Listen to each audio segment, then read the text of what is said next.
Alors, l'Observatoire, c'est un centre de recherche et de documentation sur la question de l'armement en France, puisque notre but, c'est un petit peu de faire émerger des débats autour de l'opportunité des ventes d'armes, autour de la politique du nucléaire, de faire en sorte que les citoyens ils puissent en débattre de ces questions-là. On sait que toutes ces questions-là sont entre les mains du président de la République, du gouvernement, et elles sont très très peu débattues par les citoyens. Et notre but, c'est vraiment de créer le débat sur ces questions-là. Alors c'est vrai que peut-être Patrice, tu peux dire quelques mots sur comment ça a été créé, dans quel contexte, je pense, sur l'histoire. Oui, on a créé cet observatoire il y a maintenant plus de 30 ans, puisqu'on l'a créé en 1984, un moment où il y avait une volonté d'implantation d'armes nucléaires en Europe, de la part donc des États-Unis et de l'URSS, avant la Russie. On était à l'époque encore de la guerre froide entre les deux blocs. Et autant dans les autres pays européens, il y avait des débats sur ces questions-là, autant en France, le débat était extrêmement faible. Et donc, nous, on a voulu créer ce centre pour travailler sur les dossiers. Pas simplement dire tout le monde est pour la paix. Mais après, comment on fait pour aller vers un monde de paix et pas vers un monde de guerre tel qu'on est actuellement? Et surtout, quelle est notre responsabilité, nous, en tant que Français, puisque nous, c'est là qu'on agit, par rapport à ces questions-là. Puisque la France est une démocratie au niveau du fonctionnement, et en même temps, elle est la troisième puissance nucléaire du monde. Elle est entre troisième, quatrième exportateur mondial d'armes. Elle est membre du Conseil de sécurité, avec un membre permanent du Conseil de sécurité, qui a été créé à la fin de la Seconde Guerre mondiale, avec comme rôle plus jamais ça, donc c'est-à-dire plus le retour à la guerre, alors qu'elle est le principal pourvoyeur d'armes dans le monde.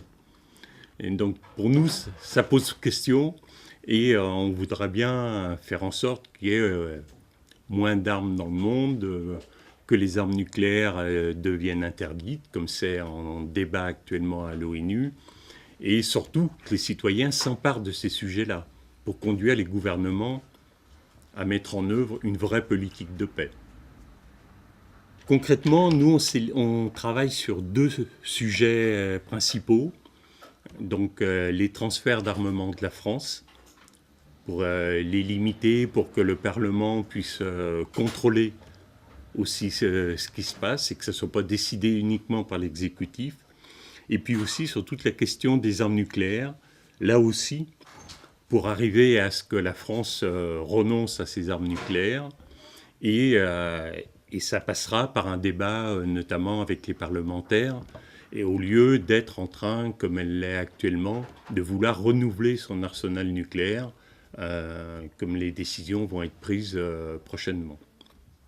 Donc c'est un travail, je dirais, d'information, de montage de dossiers, de travail de plaidoyer auprès des parlementaires, des hommes politiques, travail auprès des autres organisations, des grosses ONG qui sont sensibles à ces questions-là, mais qui ne peuvent pas avoir une expertise sur tous ces sujets de manière aussi précise, et donc de pouvoir après mener des campagnes avec elles, en leur fournissant des argumentaires assez précis pour avancer sur ces sujets-là. Pas simplement être pour la paix, mais avancer progressivement, grignoter pas par pas, pour qu'on arrive vers ce monde de paix. C'est vrai que les chiffres, ça dépend toujours comment on les prend. Donc au niveau mondial, il y a à peu près 15 000 têtes nucléaires actuellement dans le monde, qui sont principalement entre les mains de la Russie et des États-Unis, à 90%. La France est la troisième puissance nucléaire. Elle a donc, en chiffres, beaucoup moins de têtes nucléaires. Elle a entre guillemets 300 têtes nucléaires. Mais rien que ces 300 têtes nucléaires, c'est énorme en termes de potentiel de destruction. Si on compare, par exemple, pour avoir un ordre de grandeur, parce que c'est des chiffres qui veulent rien dire en eux-mêmes. Si on compare par rapport à ce qui s'est passé à Hiroshima, la France a en permanence en mer un sous-marin nucléaire, lanceur d'engins nucléaires, qui a 96 têtes nucléaires. Ces 96 têtes nucléaires représentent l'équivalent de 1000 fois la bombe qui a explosé sur Hiroshima, qui continue toujours à faire des dégâts au niveau de la santé des populations et des conséquences par rapport à l'environnement. 1000 fois. En permanence, prête à partir dans un quart d'heure après que le président de la République ait décidé de lâcher les bombes sur tel ou tel pays. Rien que pour la France. Et les autres puissances, il y a 9 puissances nucléaires dans le monde. Si on lâchait même qu'une dizaine ou une cinquantaine de bombes nucléaires dans le monde, ça empêcherait la vie sur Terre, quasi. Parce que ça créerait ce qu'on appelle un hiver nucléaire, qui ferait qu'il y aurait plus une espèce de couche, en fait, autour de la Terre, que le Soleil ne pourrait pas traverser, et donc plus de vie sur Terre s'il n'y a plus de Soleil qui peut atteindre des rayons de Soleil qui peuvent atteindre la Terre. Est-ce que c'est probable? Est-ce que ça peut arriver? Bien sûr que les responsables politiques disent toujours que c'est une arme de non-emploi et que ça ne peut jamais arriver. Mais oui, ça peut arriver par enchaînement, par accident, qu'une guerre nucléaire se déclenche et que celui qui reçoit les bombes nucléaires riposte et on part dans une guerre nucléaire totale. Tout ce système de déclenchement de guerre nucléaire repose énormément sur l'informatique, des systèmes radars qui reposent sur de l'informatique, qui peuvent interpréter de manière fausse des informations. C'est déjà arrivé, on est arrivé proche d'un déclenchement où des signaux radars avaient été repérés comparables à ceux d'un missile qui serait lancé. C'était en 83, il n'y a pas si longtemps que ça, en Russie notamment, ou sur le centre de surveillance des missiles, donc par rapport aux États-Unis, ils avaient repéré des signaux qui pouvaient s'apparenter à des tirs de missiles. La personne qui était en charge de surveillance a dit non, le contexte s'y prêtait pas, ça ne pouvait pas être des tirs de missiles, n'a pas lancé la procédure de prévenir le président de la Russie et de l'URSS à l'époque, et qui aurait entraîné le déclenchement de tirs réciproques. Puisque les missiles, ils mettent un quart d'heure pour atteindre leur cible. Donc il faut que la décision se prenne très très rapidement de riposte. Parce qu'après, une fois qu'on est détruit, on ne peut plus riposter. Donc il faut que la décision, elle peut se prendre très rapidement. C'est un exemple de ce qui peut se passer, qui peut entraîner un tir de missile nucléaire. C'est plutôt quand on est dans une période de tension qu'à un moment donné, on peut mal interpréter l'attitude de la personne avec laquelle, de l'État en tout cas, ou des responsables de l'État avec lequel on est en conflit. Et la meilleure défense étant l'attaque. Parce qu'en cas de guerre nucléaire, d'utilisation de l'arme nucléaire, il n'y a que des perdants. Mais c'est quand même le premier qui tire. On peut mal interpréter l'intention de l'autre et vouloir justement l'empêcher de tirer en premier pour tenter le fait de se préserver, de préserver son territoire en tirant en premier. Et tout ça en reposant sur des systèmes qui sont à des conséquences inimaginables en termes, bien sûr, de destruction de mort immédiate, mais même sur du long terme. Puisque Hiroshima, il y a encore des gens qui meurent des conséquences de l'explosion qui a eu lieu en 1945. Puisque ça concerne après, y compris les générations suivantes. Donc les enfants qui peuvent avoir des modifications d'ADN, des choses comme ça, qui font qu'ils en payent le prix 70 ans après. Ce type d'arme devrait être interdite. C'est-à-dire, comme on a réussi à interdire les armes chimiques ou les armes biologiques, qui elles aussi ont des conséquences sur du long terme, etc. Dans l'absolu, toutes les armes devraient être interdites et on devrait trouver d'autres modes de fonctionnement humains que l'utilisation de la violence. Mais ça reste dans l'utopie. Et en attendant, c'est au moins d'arriver à interdire toutes les armes de ce type-là, ce qu'on appelle les armes de destruction massive, justement. C'est pas pour rien qu'on utilise ce terme-là par rapport aux armes dites conventionnelles. Et c'est déjà de les interdire. Donc c'est en cours au niveau des Nations Unies. Il y a un travail qui a été fait depuis des années par un certain nombre d'États pour les interdire. Il y a en ce moment même, c'est-à-dire depuis le 15 juin jusqu'au 7 juillet, une conférence au sein des Nations Unies qui rassemble à peu près 120 à 130 États sur les 190 faisant partie de l'ONU, pour négocier un traité d'interdiction. Donc, qui sera après soumis au vote de l'Assemblée générale de l'ONU, et après que chaque État doit rallier, avec la difficulté que les puissances nucléaires refusent de participer à cette négociation. Alors que normalement, l'ONU, c'est un État, une voix. Mais les puissances nucléaires s'estiment au-dessus de ça, ayant cette arme de destruction massive, et refusent ce principe d'égalité entre les États, et donc de négocier avec les autres États.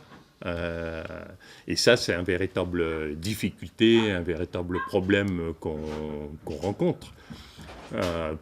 C'est d'amener les puissances nucléaires, et donc pour nous, d'amener la France à se soumettre à la loi, ou en tout cas à la demande majoritaire des populations, et de participer à ces négociations, et après, une fois que ces négociations ont abouti, de respecter la loi internationale qui sera adoptée.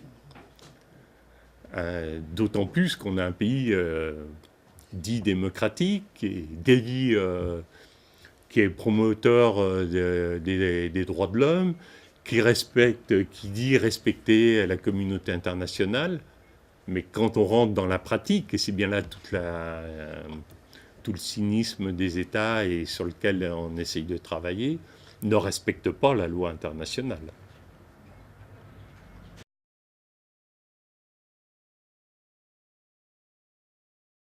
Alors le phénomène très inquiétant aujourd'hui, c'est quand même qu'on assiste à une explosion des ventes d'armes dans le monde du fait effectivement de l'augmentation du nombre de conflits, mais aussi du fait qu'un certain nombre de guerres sont pas résolues. Qu'on pense par exemple effectivement au Mali, à l'Afghanistan, évidemment au Yémen, à la Syrie, à l'Irak. Et ces guerres sont alimentées par évidemment les exportations d'armes notamment les grands pays exportateurs. On pense par exemple aux États-Unis, à la Russie, mais aussi à la France. La France, il faut se rappeler que cette année, c'est le deuxième exportateur d'armes au monde derrière les États-Unis. Et avant la Russie, elle vient de dépasser la Russie, et que la majorité de ces exportations d'armement, qui s'élèvent quand même à 20 milliards, sont destinés aux pays du Moyen-Orient qui sont pour la plupart du temps en guerre. Et ce qu'on assiste aujourd'hui, et de façon massive, c'est que des armes qu'on a vendues aux pays du Golfe et qui sont engagés dans la guerre au Yémen, sont utilisées contre les populations civiles. On pense par exemple au Charles Leclerc qu'on a vendu dans les années 90. On pense également au canon César et à d'autres effectivement technologies. Donc la question qui se pose par rapport effectivement à ces exportations, c'est que là encore, on favorise effectivement l'instabilité de ces régions-là. On a d'une part ces violations de droits de l'homme, le fait qu'il y a des victimes civiles, et ça c'est documenté par un certain nombre d'ONG. Mais on a aussi évidemment toute la politique internationale. je veux dire, la façon dont est conduite la guerre là-bas, à savoir le blocus maritime qui conduit à affamer la population là-bas. Et là encore, il y a des armes françaises qui sont utilisées pour ce blocus, notamment des frégates qu'on a vendues en 2008 aux Émirats arabes unis. Donc il y a à la fois une crise humanitaire qui s'ajoute par rapport à ce conflit-là, et d'autre part, on assiste à des déstabilisations, puisqu'on peut imaginer que si le conflit s'approfondit et prend la tournure que prend le conflit syrien actuellement, qu'on assiste effectivement à des réfugiés qui s'enfuient du Yémen, donc à une déstabilisation politique encore plus profonde de la région. Et malgré ça, malgré cette situation catastrophique, malgré les rapports des ONG, on s'aperçoit qu'il n'y a aucun débat en France sur ce sujet, sur les exportations d'armes et la façon dont elles alimentent les conflits, notamment au Yémen, alors que ce débat est présent dans d'autres pays, que ce soit l'Allemagne, par exemple, ou la Suède, voire même les États-Unis ou le Canada, où vous avez, par exemple, notamment en Suède, il y a deux semaines, le gouvernement et le Parlement se sont mis d'accord pour interdire les ventes d'armes vers les pays non démocratiques, parce que suite au printemps arabe, ils se sont aperçus, évidemment, que beaucoup d'armes qu'ils avaient vendues étaient utilisées pour réprimer les mouvements sociaux. Et une discussion s'est enclenchée et a permis le vote de cette loi.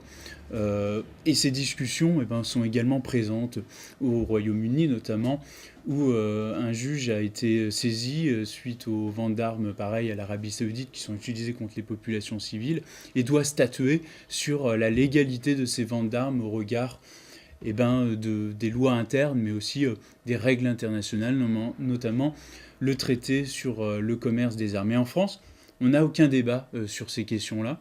On a effectivement la décision d'exporter ou non des armes relève exclusivement du président de la République.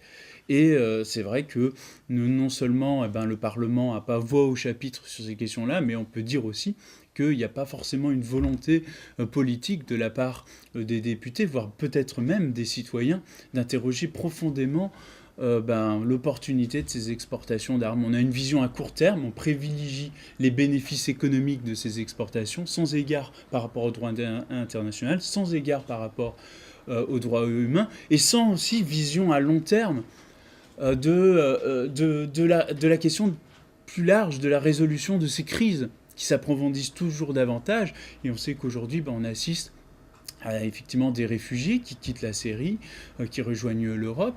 Et si on ne s'interroge pas sur les causes profondes des crises que l'on rencontre et la façon dont on les alimente, on ne résout pas les problèmes qu'on rencontre dans le monde, et on provoque, effectivement, on favorise le chaos, on l'installe. Et ça, effectivement, par rapport à notre responsabilité de citoyen, cela doit nous interroger et aboutir, là encore, à une mobilisation.